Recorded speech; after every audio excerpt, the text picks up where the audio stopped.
تفسیر یعقوب چرخی میں ہے، جو شب قدر کو 2 رکعت نفل رات کے وقت پڑھے اور سورہ فاتحہ کے بعد 7 مرتبہ سورہ اخلاص قل هو اللہ احد پڑھے، نماز کے بعد 27 مرتبہ سورہ قدر اور 70 مرتبہ استغفر اللہ پڑھے، مصلی نماز سے اٹھنے سے پہلے اللہ تعالیٰ اس شخص کی اور اس کے ماں باپ کی بخشش فرما دیتا ہے۔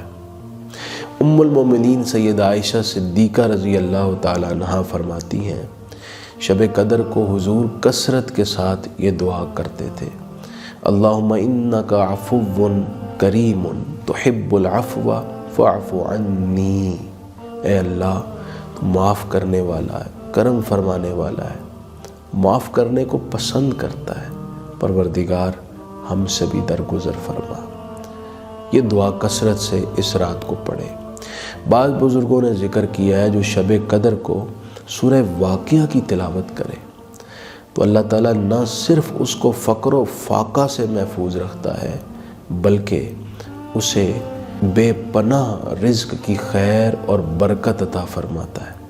موجودہ معاشی تنگ حالات میں تو بہت ضروری ہے آپ پورے اخلاص اور یقین کے ساتھ شب قدر کو سورہ واقعہ کی تلاوت کریں۔ سورہ دخان اور سورہ تغابن بھی ضرور پڑھیں، یہ بھی آنے والی آفات اور بیماریوں سے بچاؤ کا باعث ہے، اور یہ بھی بعض بزرگوں نے ذکر فرمایا ہے۔ اس شب کو خصوصی طور پر دعا کریں، دعائیں اس شب کو اللہ تعالیٰ کی بارگاہ میں قبولیت کا درجہ پاتی ہیں۔ کریم اور رحیم پروردگار آسمان دنیا پر تجلی فرما کر اپنے بندوں سے تقاضا کرتا ہے کہ دعا کرو میں قبول کروں، رزق مانگو، بخشش مانگو، دنیا و آخرت کی خیر مانگو، میں تمہیں عطا کروں گا۔ میں ایک مرتبہ پھر وہ حدیث کے الفاظ دہراؤں گا جو اس سے قبل بیان میں بھی میں نے دہرائے تھے۔